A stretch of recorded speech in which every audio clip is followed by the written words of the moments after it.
നമസ്കാരം. Mother and child ഫൗണ്ടേഷനിൽ നിന്ന് ജോഷിയാണ്. നിങ്ങൾക്കെല്ലാവർക്കും സുഖമാണെന്ന് കരുതുന്നു. ഇങ്ങനെയായിരിക്കാൻ ആത്മാർത്ഥമായിട്ട് ആഗ്രഹിക്കുകയും പ്രാർത്ഥിക്കുകയും ചെയ്യുന്നു.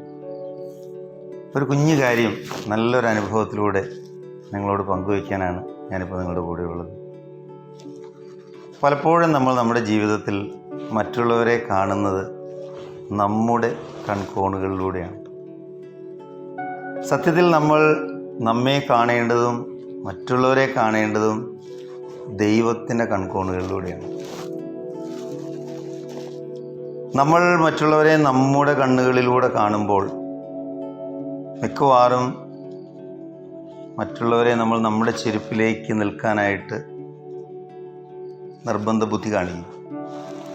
പക്ഷെ നേരെ മറിച്ച് മറ്റുള്ളവരുടെ സത്വബോധം അംഗീകരിക്കുകയും അവരായിരിക്കുന്ന അവസ്ഥയിൽ അവരെ കാണാൻ ദൈവികമായ കാഴ്ചപ്പാടോടെ നമ്മൾ ശ്രമിച്ചാൽ അവരുടെ ജീവിതവും നമ്മുടെ ജീവിതവും ഒത്തിരി സമാധാനപൂർണ്ണമാകും. എൻ്റെ ഒരു അനുഭവം വർഷങ്ങൾക്ക് മുമ്പുള്ളൊരു അനുഭവം. ദിവ്യരക്ഷാലയത്തിൽ ഇപ്പോൾ നമുക്ക് 300 മനോരോഗികളുണ്ട്. നേർപ്പകുതി ഏതാണ്ട് 150 മനോരോഗികളൊക്കെ ഉള്ളൊരു കാലം. വളരെ പരിമിതമായ സൗകര്യങ്ങൾ, ശുശ്രൂഷിക്കാൻ വളരെ കുറച്ച് ആളുകൾ.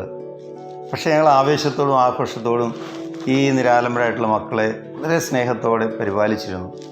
എന്തെല്ലാം സൗകര്യക്കേടുകളുണ്ടെങ്കിലും ആ പരിമിതികളിൽ നിന്നുകൊണ്ട് ഞങ്ങളുടെ മാക്സിമം പങ്കുവെച്ചു കൊടുക്കാൻ സ്ഥിരബുദ്ധിയില്ലാത്ത നിരാലംബരായി പോകുന്ന അവരായിരിക്കുന്ന അവസ്ഥയിൽ കാണാനും ദൈവികമായ കാഴ്ചപ്പാടുകളിലൂടെ മുന്നോട്ട് പോകാനും ഞങ്ങൾ പരിശ്രമിച്ചിരുന്നു. അങ്ങനെ ഒരു ദിവസം രാവിലെ എല്ലാവരെയും കുളിപ്പിച്ച് പെറുക്കി പണികളെല്ലാം കഴിഞ്ഞ് അവർക്ക് ബ്രേക്ക്ഫാസ്റ്റും കൊടുത്ത് ഒരല്പം വിശ്രമിച്ചിരിക്കുന്ന ഒരു സമയത്ത്, അന്ന് ദിവ്യരക്ഷാലയം ഇരിക്കുന്ന 3.5 ഏക്കർ സ്ഥലത്തും റബ്ബറും തെങ്ങും എല്ലാം ഉണ്ട്. ആ റബ്ബർ തോട്ടത്തിന് നടുവിലായിരുന്നു നമ്മുടെ കുഞ്ഞു ഭവനം. അങ്ങനെ വിശ്രമിച്ചിരിക്കുന്ന സമയത്ത് ഞാൻ വഴിയിലേക്ക് കണ്ണോടിച്ചപ്പോൾ നിർധനയായിട്ടുള്ളൊരു സ്ത്രീ നടന്ന് അകത്തേക്ക് വരുന്നത് കണ്ടു. അപ്പോൾ കാഴ്ച കൊണ്ട് തന്നെ ഞാൻ എൻ്റെ മനസ്സിൽ എൻ്റെ കണ്ണുകൾ കൊണ്ട് ഞാൻ ആ അമ്മയെ കാണാനായിട്ട് ശ്രമിച്ചു. എൻ്റെ മനസ്സിൽ ഞാൻ വിചാരിച്ചു എന്തെങ്കിലും സഹായം തേടി വരുന്നതായിരിക്കും. അപ്പോൾ എനിക്ക് സത്യം പറഞ്ഞാൽ നമ്മൾ ഒത്തിരി സഹായം ആവശ്യപ്പെട്ടിരിക്കുന്ന സമയത്ത് മറ്റൊരാൾ വന്ന് സഹായം അഭ്യർത്ഥിച്ച് വരുമ്പോൾ തീർച്ചയായിട്ടും ഉണ്ടാകാവുന്നൊരു അസ്വസ്ഥത എൻ്റെ മനസ്സിൽ നിറഞ്ഞു. അപ്പോൾ ഈ അമ്മ അകത്തേക്ക് കയറി വരുന്നത് ദൂരേന്ന് കണ്ടപ്പോൾ തന്നെ ഞാൻ പതുക്കെ ആ അമ്മയെ ഒഴിവാക്കി ഞാൻ ഇരുന്നിടത്ത് നിന്ന് ഇറങ്ങി നേരെ താഴേക്ക് നടന്നു പോയി.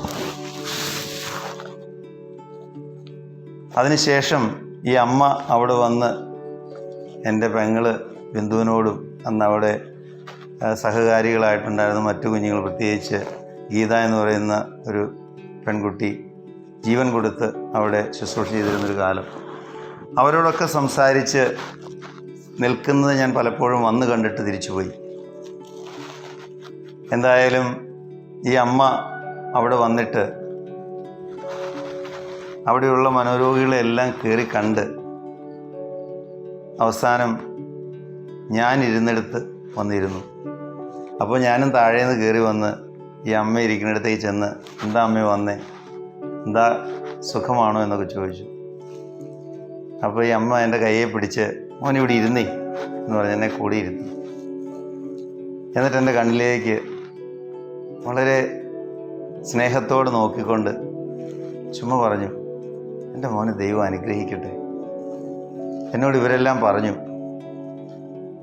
നിങ്ങൾ സഹോദരങ്ങളെല്ലാവരും കൂടിയാണ് ഇതെല്ലാം ചെയ്യണതെന്ന്. സത്യം പറഞ്ഞ് ഞാനിവിടെ സഹായം തേടി വന്നതാണ്. പക്ഷേ ഇവിടെ വന്ന് ഇതെല്ലാം കണ്ടു കഴിഞ്ഞപ്പോൾ എൻ്റെ മക്കളെ എനിക്ക് എന്നാ ചെയ്യേണ്ടതെന്ന് എനിക്കറിയില്ല, എനിക്കൊന്നുമില്ല. പക്ഷേ നിങ്ങൾക്ക് എന്തെങ്കിലും തരാതെ എനിക്കെങ്ങും പോകാൻ പറ്റത്തുമില്ല. എൻ്റെ മക്കളെ ദൈവം അനുഗ്രഹിക്കട്ടെ. 2 3 വട്ടം പറഞ്ഞു ദൈവം അനുഗ്രഹിക്കട്ടെ, ദൈവം അനുഗ്രഹിക്കട്ടെ. എന്നിട്ട് മടിത്തുമ്പ് തുറന്നിട്ട് ഒരു കടലാസ് പൊതി എടുത്ത് എൻ്റെ കയ്യിൽ തന്നു. പ്രിയമുള്ളവരെ, ഈ ഒരു പ്രവൃത്തി കണ്ട് എൻ്റെ മനസ്സാകെ മാറി. ഞാനങ്ങ് വളരെ ചെറുതാകുന്ന പോലെ എനിക്ക് തോന്നി. എനിക്ക് എന്നോട് തന്നെ ഒരു പുച്ഛം തോന്നി. ഈ അമ്മ കയറി വന്നപ്പോൾ ഞാൻ ചെയ്ത പ്രവൃത്തിയെക്കുറിച്ച് ഓർത്ത് എന്നെക്കുറിച്ച് തന്നെ പരിതപിച്ചു. കണ്ണുനീരോടെ പൊതി തുറന്ന് നോക്കുമ്പോൾ അതിനകത്ത് 169 രൂപയുണ്ട്. ഈ അമ്മ തന്ന ആ സമ്പാദ്യം പിന്നീട് എത്രയോ കാലം, എത്രയോ ആയിരങ്ങൾ, എത്രയോ പതിനായിരങ്ങൾ, എത്രയോ ലക്ഷങ്ങൾ നമുക്ക് സംഭാവനയായിട്ട് പലരും ഈ 30 വർഷത്തിനുള്ളിൽ മദറാഞ്ചേൽ ഫൗണ്ടേഷനിലും യുവരക്ഷാലയത്തിലും ദിവ്യം ഫൗണ്ടേഷനിലും പ്രത്യാശ ഭവനിലുമൊക്കെ തന്നിട്ട് പോയി. പക്ഷേ പല കോടികളേക്കാൾ ഒത്തിരി വിലയുള്ള ആ 169 രൂപ. പ്രിയമുള്ളവരെ, നമ്മൾ മനുഷ്യരെ അസസ് ചെയ്യുമ്പോൾ, നമ്മൾ മനുഷ്യരെ അളക്കുമ്പോൾ ഒരിക്കലും നമ്മുടെ ചിന്താഗതികൾ കൊണ്ട്, നമ്മുടെ കൺകോണുകളിലൂടെ മറ്റുള്ളവരെ കാണാനോ അവരെ വിധിക്കാനോ ഒരിക്കലും നാം ഒരുമ്പെടരുത്.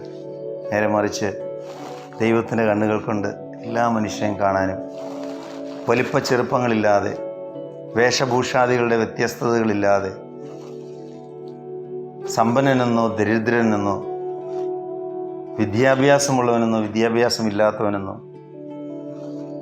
അംഗപരിമിതനെന്നോ പൂർണ്ണ ആരോഗ്യവാനെന്നോ ഒന്നും വ്യത്യാസങ്ങളില്ലാതെ എല്ലാവരെയും ഒരേ മനസ്സോടെ കാണാനും ദൈവത്തിൻ്റെ കണ്ണുകളിലൂടെ എല്ലാ മനുഷ്യരെയും അറിയാനും നമ്മൾ ശ്രമിച്ചാൽ തീർച്ചയായിട്ടും we will be better human beings.